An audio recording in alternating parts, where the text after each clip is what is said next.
욥기 38장 39절 말씀입니다. 네가 사자를 위해 먹이를 사냥하겠느냐?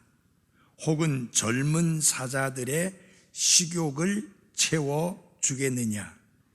그것들이 굴에서 웅크리고 숨는 곳에서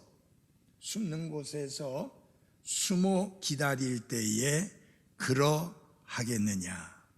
건너뛰어서요 39장 1절을 보겠습니다. 바위의 들염소가 새끼 낳는 때를 네가 아느냐? 혹은 암사슴이 새끼 낳는 때를 네가 정할 수 있느냐? 그것들이 몇 달을 채워야 하는지 네가 셀 수 있느냐? 혹은 그것들이 새끼 낳는 때를 네가 아느냐? 그것들이 몸을 구부려 자기들의 새끼들을 낳고 자기들의 고생을 내던져 버리느니라. 그것들의 새끼들은 튼튼하여 곡식을 먹고 자라다가 나아가서는 그것들에게 되돌아오지 아니하느니라. 누가 들나귀를 내보내어 자유롭게 하였느냐? 혹은 누가 들나귀에 묶는 띠들을 풀어 주었느냐? 내가 광야를 그것의 집으로 불모지를 그것의 거처로 삼았느니라. 들나귀는 도시의 군중들을 비웃으며 몰입꾼의 외치는 소리도 무시하고 산둥성이를 자기의 초장으로 삼아 모든 푸른 것을 찾느니라. 유니콘이 기꺼이 너를 섬기겠으며 혹은 네 여물통 곁에 머물겠느냐? 네가 능히 유니콘을 줄로 묶고 고랑을 갈게 하겠느냐? 혹은 그것이 너를 따라 골짜기에서 썰애를 끌겠느냐? 그것의 힘이 세다고 네가 그것을 신뢰하겠느냐? 혹은 네가 수고할 일을 그것에게 맡기겠느냐? 그것이 네 씨앗을 집으로 가져오며 네 곳간에 그것을 모아 드리리라고 네가 믿겠느냐? 19절서부터 25절까지 말씀을 더 보아야 되는데 말씀 전하면서 보도록 하겠습니다. 하나님 아버지, 이 시간 하나님의 말씀을 풀어 선포합니다. 말씀을 잘 선포할 수 있도록 저를 들어 사용해 주시고 또 말씀을 받는 분들에게 깨달음의 지혜를 더해 주시어서 이 말씀을 잘 깨닫고 말씀을 통해서 하나님이 주시는 놀라운 진리를 마음판에 새기고 붙들게 하옵소서. 예수님 이름으로 기도했습니다. 아멘. 앉아주시기 바랍니다.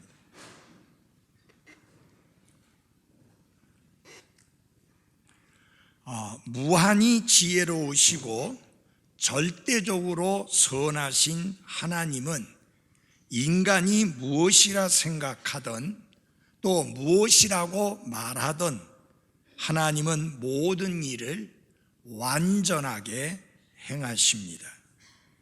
그런데 욥은 하나님이 바로 그 하나님이 자신의 인생을 잘못 경영하셨다고 비난해 왔습니다. 하나님이 선하신 하나님이고 의로우신 하나님이시고 좋으신 하나님이실진데 악한 자들에게 벌하시고 심판하시고 그들을 고난과 재앙으로 몰아붙이시는 것은 합당하지만 나처럼 의롭고 깨끗하고 선하게 사는 자들에게 고난을 허락하시는 것은 합당치 않다고 주장하며 이는 하나님이 잘못 처신하시는 것이라고 하나님께 불평을 해왔습니다. 그래서 하나님은 여러 짐승들과 새들의 특이한 모습들에 대해서 욥에게 질문을 연속적으로 던지시면서 하나님이 각 동물들, 새들을 창조하신 것은 하나님 자신의 생각이었다는 진리를 욥에게 강조하십니다. 그래서 하나님은 모든 일을 완전한 창조성과 뛰어난 지혜로 행하신다는 것을 욥에게 이해시키기 위해서 창조 질서와 동물에 대한 하나님의 다스림에 대해서 여러 가지 질문을 던지십니다. 결국은 하나님께서 모든 것을 완전하게 다스리신다. 그러므로 욥은 그 사실을 정확히 알고 이해할 필요가 있다라고 하는 것입니다. 자, 이러한 짐승들을 다스리시는 하나님의 권능은 모든 만물에 대한 하나님의 주인 되심을 잘 보여줍니다.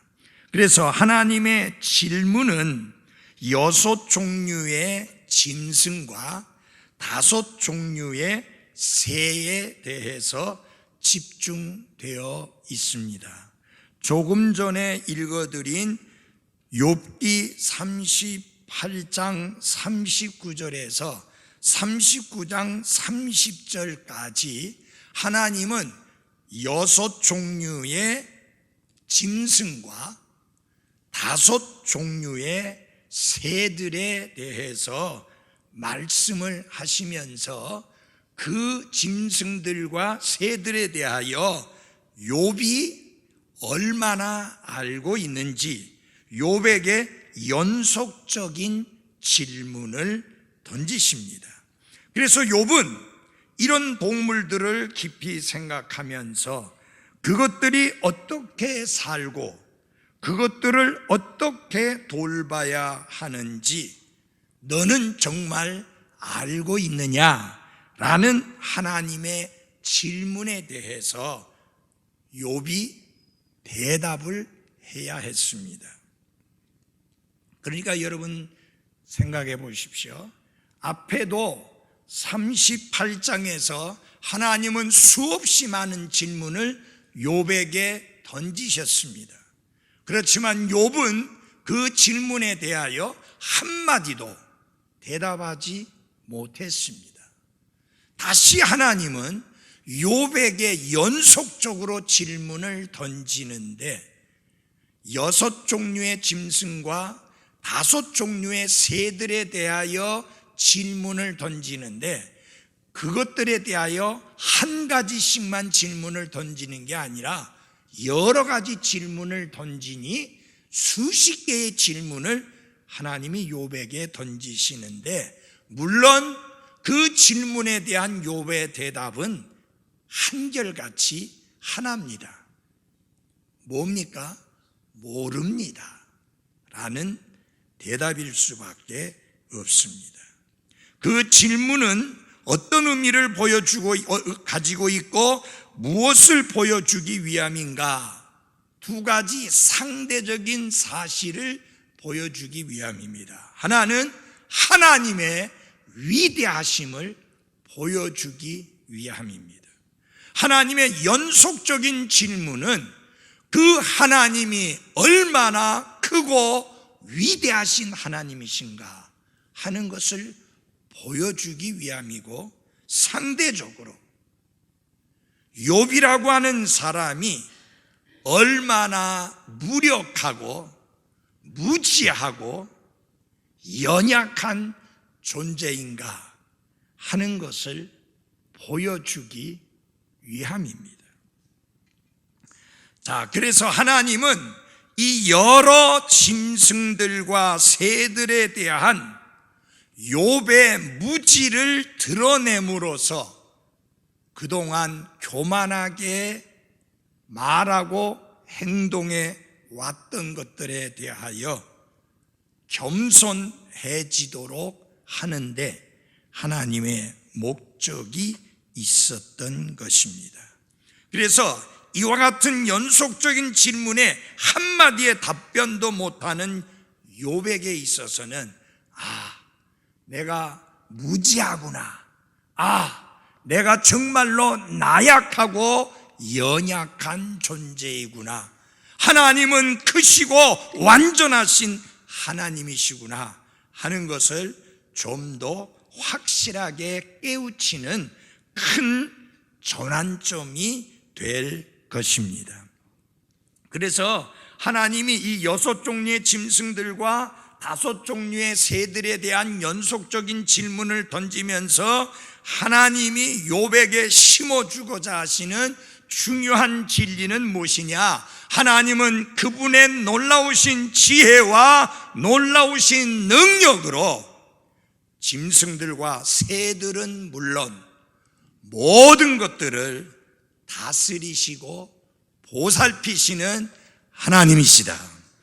그런데 그 하나님은 주권자이신 하나님이시고 욥의 인생뿐만 아니라 그의 환경을 다스리시며 모든 것들을 창조하신 하나님이시며 모든 창조물을 유지 보존하시는 하나님이시며 모든 창조물들을 다스리시는 하나님이시되 그 모든 것을 홀로 다스리시는 하나님이시다.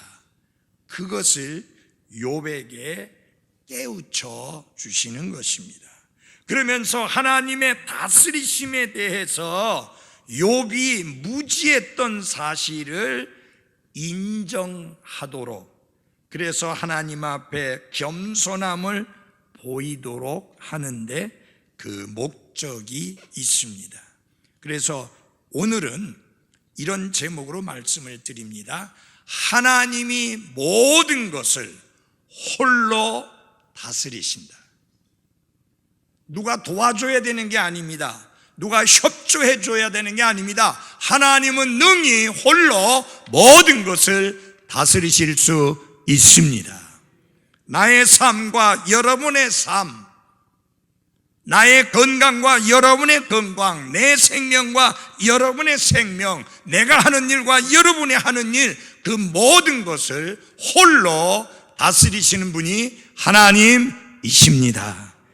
그래서 오늘 이 저녁에 이 말씀을 들으면서 우리 마음속에 새겨야 되는 것은 무엇이냐? 하나님이 나와 내가 처한 모든 형편을 홀로 다스리신다. 그걸 새기고 가셔야 합니다. 그래서 이 욥기 38장 39절에서 39장 30절까지의 말씀을 통해서 이 짐승들과 관련된 하나님의 권능과 하나님의 선하심을 보여주시면서 그 짐승들과 새들을 돌보시는 하나님이 그 짐승들보다 새들보다 훨씬 더 귀한 너희들을 얼마나 자상하게 돌보시겠느냐 하는 진리를 가르쳐 주시고자 하는 것입니다. 먼저 오늘은 6종류의 짐승들과 하나님의 다스리심에 대하여 말씀을 드리고자 합니다. 이 짐승들은 욥의 농장에서 흔히 볼 수 있는 가축이 아닙니다. 이 짐승들은 길들여지지 않은, 인간의 통제를 전혀 받지 않는 짐승들을 하나님께서 보여주신 것입니다. 이 짐승들은 인간의 보살핌과 인간의 통제 밖에 있는 짐승들입니다. 가축이 아니라 그 말입니다. 야생 동물들이다 라고 하는 것입니다.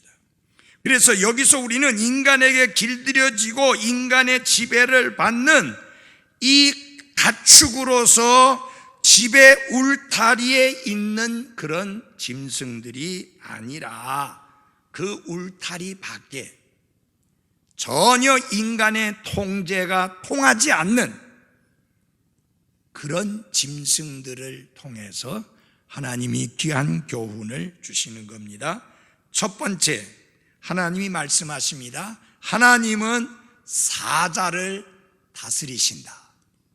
그걸 보여줍니다. 39절입니다. 한번 같이 보시겠습니다. 39절.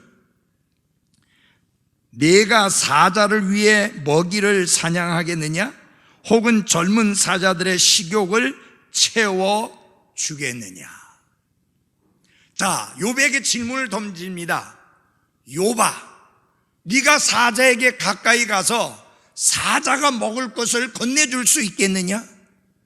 네가 이 어린 사자들, 젊은 사자들을 위해서 먹이를 가져다 주어서 그 젊은 사자들의 식욕을 채워줄 수 있겠느냐? 당연히 대답은 뭐예요?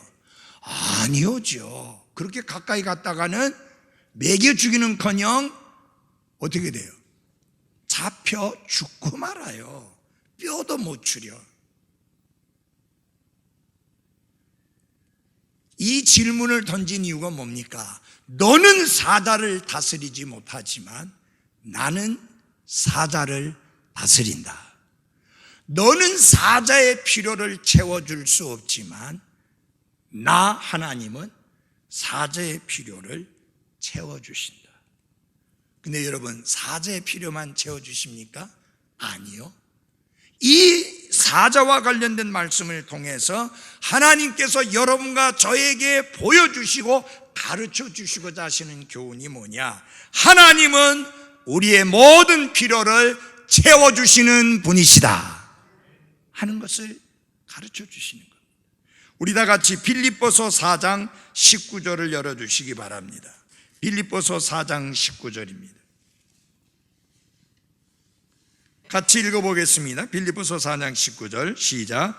오직 내 하나님께서 그리스도 예수님을 통해 영광 가운데서 자신의 부요하심에 따라 너희의 모든 필요를 공급하시리라. 아멘. 여러분, 하나님이 그렇게 하시리라고 믿으세요? 여기 욥에게 던진 질문에 대해서 욥은 하나도 답변을 하지 못합니다.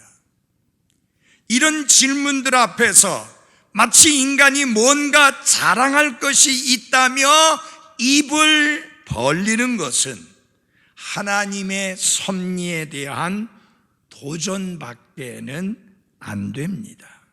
하나님은 사자들이 먹이를 기다리면서 굴에서 웅크리고 숨는 곳에서 숨어 기다릴 때 하나님은 그들에게 먹을 것을 제공해 주심으로 그들을 돌보신다고 말씀하셨습니다. 왜? 하나님께서 그 사자를 다스리고 있기 때문입니다. 욥은 이 사자들을 먹이지 못하지만 하나님은 그 사자들을 먹이셨습니다. 그래서 여러분 잘 보십시오. 하나님이 그 사자들의 필요를 돌보신다면 하물며 욥에게 필요한 것들을 공급해 주시지 아니하시겠습니까? 하나님이 사자들의 필요를 채워주시고 돌봐주신다면 그 사자들보다 훨씬 귀한 여러분과 저의 필요를 공급해 주시지 않겠습니까? 그래서 성경은 말씀합니다. 무엇을 먹을까, 무엇을 마실까, 무엇을 입을까 염려하지 말라. 이러한 염려는 하나님이 없는 이교도들이 하는 것이다.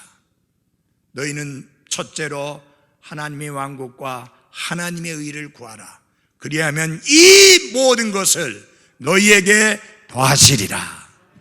하나님이 사자를 다스린다는 사실, 그 누구도 먹이고 돌볼 수 없는 사자를 먹이고 돌본다는 사실은 그 사자들보다 훨씬 귀한 여러분과 저를 하나님이 먹이시고 입히시고 필요를 공급해 주시고 채워주신다는 진리를 우리 마음판에 깊이 새기도록 하는 것입니다. 두 번째로 하나님은 들염소를 다스리신다라고 말씀합니다. 39장 1절입니다. 이 들염소라고 하는 것은 야생염소로서 오늘날 염소를 키우는 사람들이 키우는 그 염소하고는 다른 것입니다.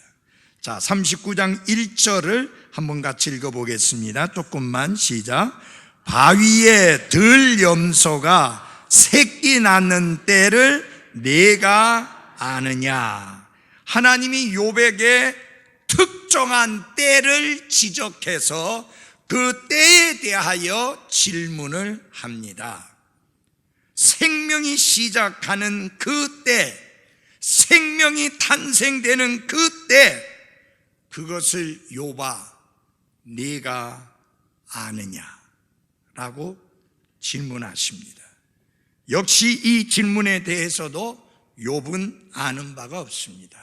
왜냐하면 자기가 집에서 키우는 염소가 아니고 야생염소, 들염소이기 때문에 알 길이 없는 것입니다. 그렇지만 욥은 아는 바가 없지만 하나님은 모든 것을 다 알고 계십니다. 이 세상에서 일어나는 모든 사건, 모든 일, 그것을 하나님은 다 알고 계시고 정확히 알고 계십니다. 여러분의 삶에와 나의 삶에 일어나는 모든 일들을, 그게 기쁜 일이든 슬픈 일이든 가슴 아픈 일이든 즐거워 뛸 만한 일이든 성공이든 실패든 하나님은 모든 것을 다 아시는 하나님이십니다. 그래서 이 들염소를 다스린다는 말씀 속에서 여러분과 제가 배워야 될 교훈은 무엇이냐? 하나님은 모든 일을 다 알고 계신다. 그러므로 우리는 그 하나님을 전적으로 의지하고 신뢰하며 살아야 하는 것입니다. 여러분의 마음을 다 알아주지 못하잖아요. 남편도 아내도 자식도 부모도 내 마음을 제대로 알고 제대로 헤아려 주지 못할 때가 참 많이 있습니다. 그렇지만 하나님은 내 생각도 알고 내 마음 상태도 아시고 내 고민도 아시고 내 아픔도 아시고 내 슬픔도 아시고 나의 모든 것을 다 아시는 하나님이십니다.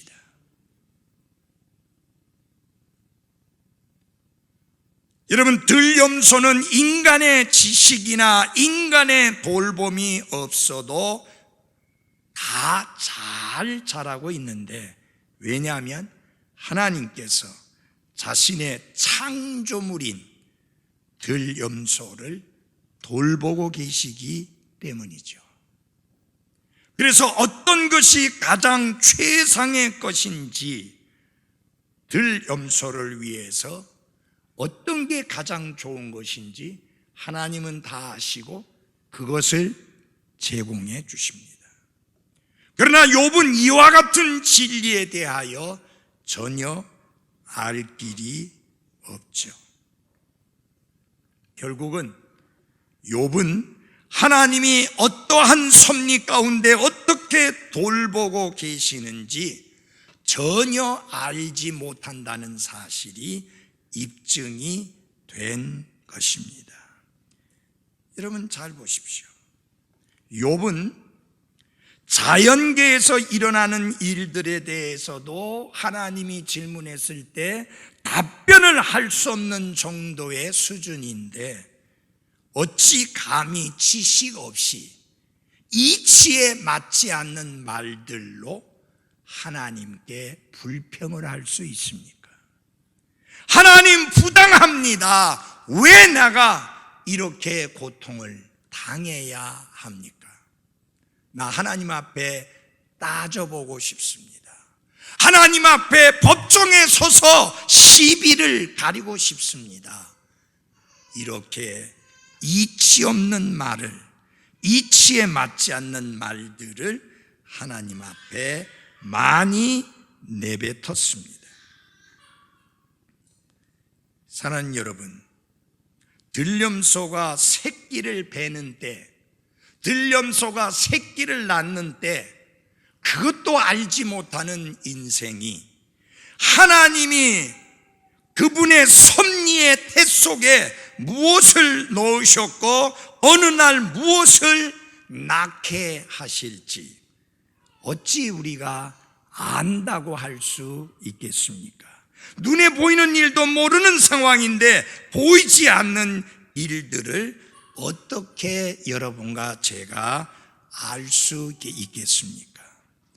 그러므로 우리는 인생에 이해되지 않는 것들이 많은 것을 알고 모든 것을 전적으로 완벽하게 아시는 하나님 앞에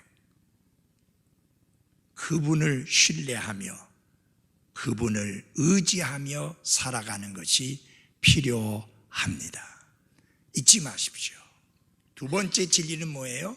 하나님이 모든 것을 다 아신다. 우리가 찬송하잖아요. 내일 일은 난 몰라요.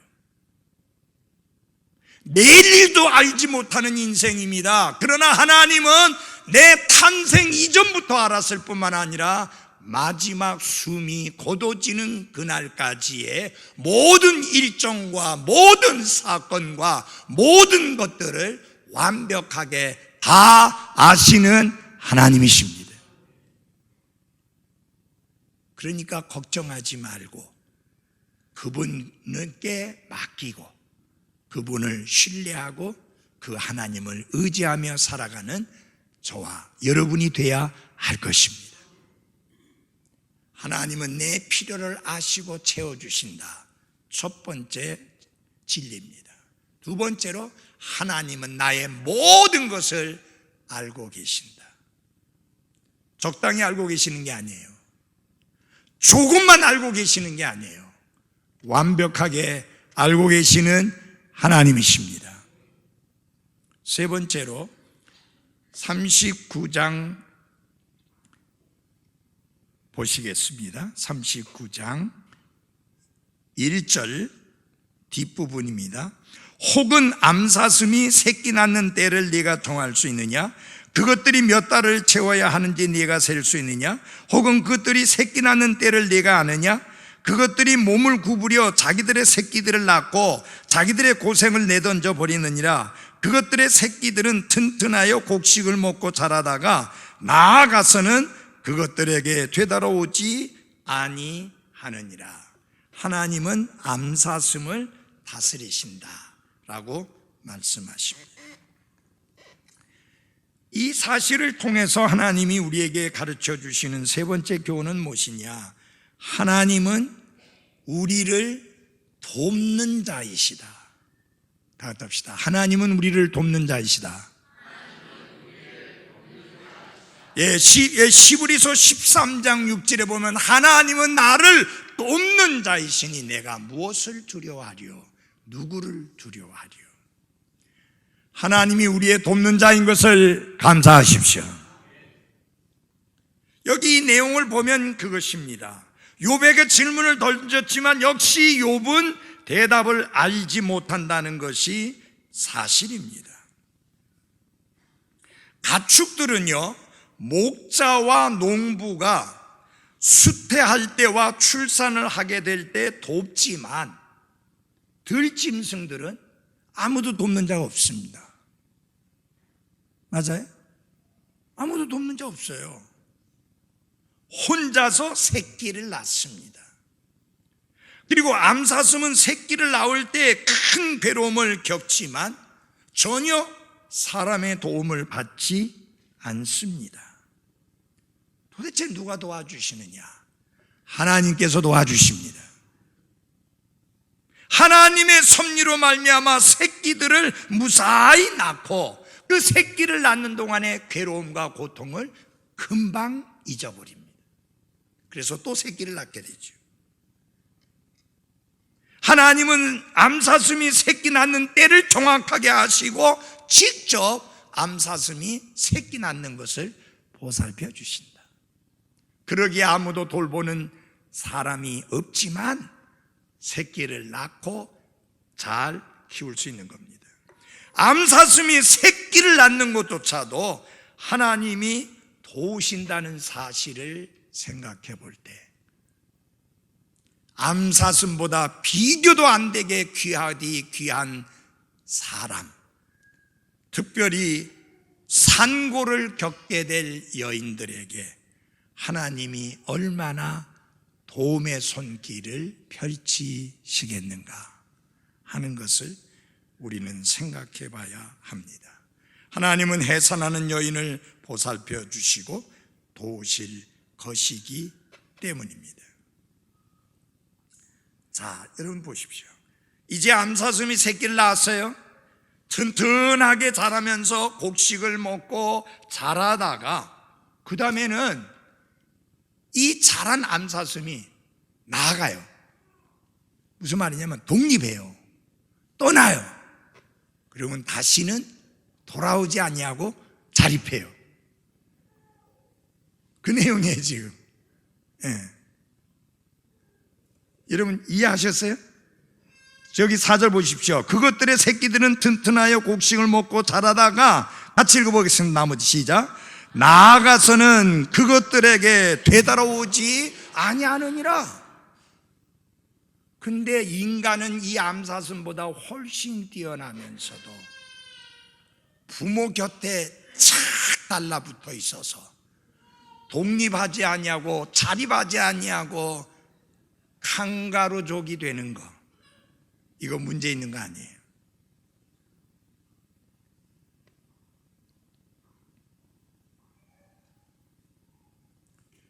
하나님은 보호가 가장 필요한 위험한 순간에 암사슴을 보호해 주시고 성장 과정이 필요한 시간에 도우셔서 잘 성장하도록 도와주시고 독립이 필요했을 때 하나님이 도우셔서 독립해서 스스로 살아간다. 이런 잘 보십시오. 암사슴이 뭐 얼마나 똑똑해서 그렇게 해요? 아니요. 하나님이 그러한 지혜와 능력을 베푸시기 때문에 가능한 것입니다. 여러분, 오늘 내가 아까도 아침에 처음부터 말씀드렸죠. 하나님이 모든 것을 다스리십니다. 암사슴도 마찬가지입니다. 그 암사슴이 사람의 도움을 받지 않냐고 출산을 하고 그 새끼들을 돌보고 키워서 튼튼하게 해서 이제 독립해서 나아가서는 다시 부모 암사슴의 돌봄을 받지 않냐고 자립하도록 하는 이런 절차, 이런 도움, 이게 다 하나님께서 하시는 일이다. 하나님이 도우셔서 가능한 일이다 라고 하는 것입니다. 사랑하는 그리스도인 여러분, 여러분과 저의 삶 속에 얼마나 도움이 많이 필요합니까? 근데 성경은 말합니다. 도움을 위하여 이집트로 내려가는 자에게는 화가 있을 것이다. 인간의 도움은 부러진 이와 같다. 아무 도움이 안 된다 그 말이죠. 정말 우리를 돕는 자가 하나님이신 것을 잊지 마십시오. 그 하나님이 돕는 분이신데 하나님이 직접 도우실 때도 있지만 많은 경우에 사람들을 통해서 도움의 손길을 펼치시는 그런 하나님이십니다. 그러므로 우리는 잘 들어주십시오. 하나님이 나를 통해서 누군가를 돕도록 내 마음을 감동하시고 움직이실 때 손을 움켜쥐지 말고 손을 펴서 베푸는 그리스도인들이 되어야 합니다.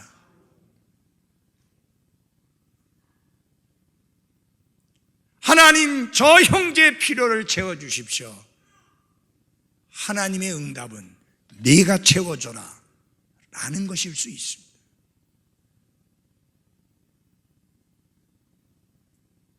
하나님은 사람을 들어 사용하신 것을 성경에도 볼 수 있고 지나간 기독교의 역사 속에서도 볼 수 있습니다. 요사이 독립침례교회가 작년에 올해 개척을 했습니다. 그분들 저에게 개척하는 데 도와달라고 한 번도 이야기 안 했습니다. 그런데 하나님은 내 마음을 움직이셨습니다. 그래서 우리 교회를 통해서 선교를 하고 후원을 하도록 그렇게 역사하셨습니다. 그분들이 개척 사역을 할 때 하나님이 도우시는데 하늘에서 뭐가 뚝 떨어져서 도운 게 아니고 교회와 다른 사람을 사용하셔서 돕는다. 그래서 우리는 항상 도움의 손길을 베풀 수 있도록 우리의 손이 열려져 있어야 하고 우리의 지갑이 열려져 있어야 합니다. 어떤 자매님이 저에게 물었습니다. 아니 선교사님이 나중에 나가서 개척을 할 때 전세금이 필요한데 그것을 열심히 지금 힘들게 모으고 계시다면서요. 그게 부담이 된 거예요. 마음의 부담이 된 거예요. 여러분 그런 부담이 우리 모두에게 같이 있어야 돼요. 그래서 필요할 때 하나님이 나를 통해서 도움의 손길을 펼 수 있도록 늘 우리의 지갑이 열려져 있는 삶이어야 합니다. 아주 중요한 부분이에요. 하나님이 우리를 돕는 분 맞아요. 근데 많은 경우에 다른 사람을 통해서 그렇게 합니다.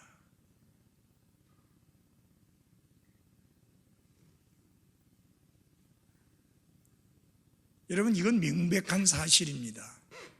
만약 오늘 하나님이 나를 부르신다면 우리는 우리가 가지고 있는 모든 것을 놓고 가야 합니다.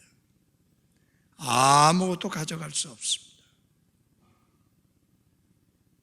하나님이 내게 주신 재산이 나와 내 가족만을 위한 것이라는 착각을 버리십시오.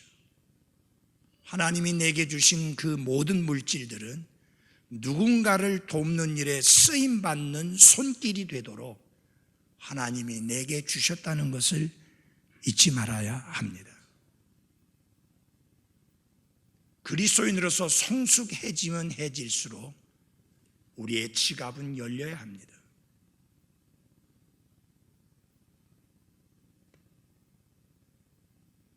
하나님이 우리를 돕는 거 맞습니다.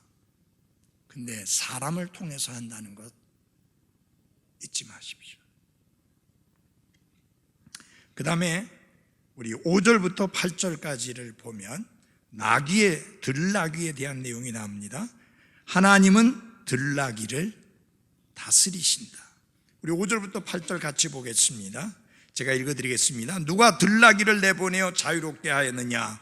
혹은 누가 들나귀의 묶는 띠들을 풀어주었느냐? 내가 광야를 그것의 집으로 불모지를 그것의 거처로 삼았느니라. 들나귀는 도시의 군중들을 비웃으며 몰입꾼의 외치는 소리도 무시하고 산등성이를 자기의 초장으로 삼아 모든 푸른 것을 찾느니라.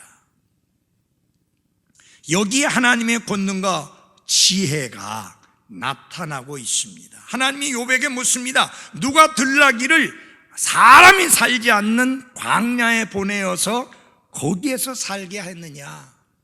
누가 들나귀를 전혀 사람이 살지 않는 불모지에 보내어 살게 했느냐? 라고 질문을 합니다. 들나귀는 먹이는 이도 없고 돌보는 이도 없지만 잘 살아갑니다. 생존에 대한 들나귀의 본능은 바로 하나님이 불어 넣으셨습니다. 왜 들나귀의 집은 광야일까요? 왜 하나님께서는 그 불모지에 그 들나귀가 살게 하셨을까요? 들나귀는 그 누구도 길들일 수가 없습니다. 들나귀는 지혜가 없는 어리석은 짐승인데 죽지 않고 잘 생존합니다. 들나귀가 성경에 자주 나오는데 그 특징이 무엇이냐? 길들지 않기로 유명한 동물이 들나귀입니다. 인간도 들나귀 같아서 어지간해서는 하나님의 말씀 잘 안 듣죠. 그런데 그 들나귀가 광야에서 불모지에서 살 수 있도록 그런 능력을 주신 것은 하나님이시다. 그래서 들나귀는 하나님의 다스림 아래 있다라고 하는 것입니다. 사랑하는 그리스도인 여러분, 이제 네 번째 우리가 배워야 될 진리는 무엇이냐? 하나님의 다스림 아래 거하라. 하나님의 다스림 아래 거하라. 들나귀는 사람들과 함께 살기를 원치 아니하고 광야에서 살기를 원하며 도시의 군중들을 비웃으며, 들나귀는 어떤 인간의 도움도 없이 푸른 풀을 마음껏 뜯어먹고 삽니다. 들나귀는 들에서 자유롭게 울부짖고 싶지 사람에 의해서 사육되기를 거부합니다. 어떻게 그렇게 살 수 있을까요? 하나님이 스스로 사는 방법을 가르쳐 주셨기 때문에 사람의 도움 없이도 생존할 수 있게 된 것입니다. 그러나 여러분과 저는 다른 사람의 다스림을 받고 살지는 않지만 반드시 하나님의 다스림 아래 거해야만 합니다. 하나님이 내 삶을 다스리도록, 하나님이 내가 하는 모든 것을 다스리시도록 하나님의 다스림 아래, 그분의 통치 아래 들어가야 하는 게 맞습니다. 그 다음에 아주 특별한 짐승이 나옵니다. 하나님은 유니콘을 다스리신다. 여기 39장 9절 보시기 바랍니다. 유니콘이 기꺼이 너를 섬기겠으며 혹은 네 여물통 곁에 머물겠느냐? 네가 능히 유니콘을 줄로 묶고 고랑을 갈게 하겠느냐? 혹은 그것이 너를 따라 골짜기에서 쏘래를 끌겠느냐? 그것의 힘이 세다고 네가 그것을 신뢰하겠느냐? 혹은 네가 수고할 일을 그것에게 맡기겠느냐? 그것이 네 씨앗을 집으로 가져오며 네 곳간에 그것을 모아들이리라고 네가 믿겠느냐? 이 유니콘에 대한 논쟁은 끝이 없습니다. 유니콘이 도대체 어떻게 생겼는지. 그래서 제가 무지하게 많은 책들을 보았습니다. 브리테니카 엔사이클로피디아, 대형 백과사전, 월드북, 미국에서 나온 백과사전입니다. 그 다음에 신학책 다 뒤져봤는데 공통점만 찾아서 하겠습니다.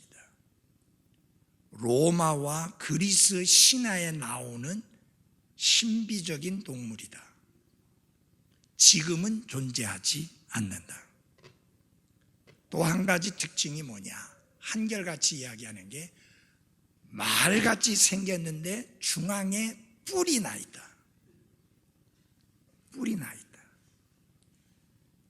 이 뿔이 하나 달린 말 같은 짐승인데 뿔이 하나 난 것의 특징이 뭐냐? 힘이 세다. 여러분 코뿔소가 뿔이 하나 나 있죠? 여기 굉장히 힘세잖아요. 그래서 개역 성경에는 들소라고 이야기했는데 들소 아닙니다.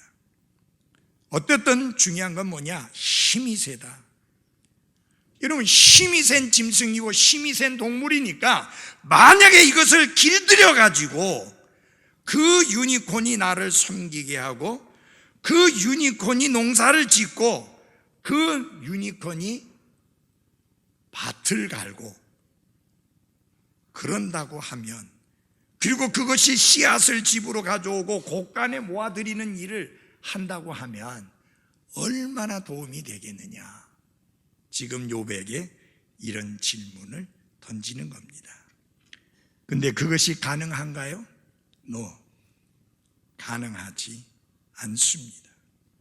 결국은 유니콘의 힘을 빌려서 도움을 얻으려고 해도 아무런 도움이 될 수 없습니다. 결국 여러분은 돈의 힘을 크게 생각할 수도 있고 물질의 힘을 대단하게 생각할 수도 있을 것이고 권력이나 명예나 지식의 힘을 대단하게 생각할 수 있을 것이고 이 사회에서의 지위나 신분 같은 것들을 대단하게 생각하실 수 있습니다.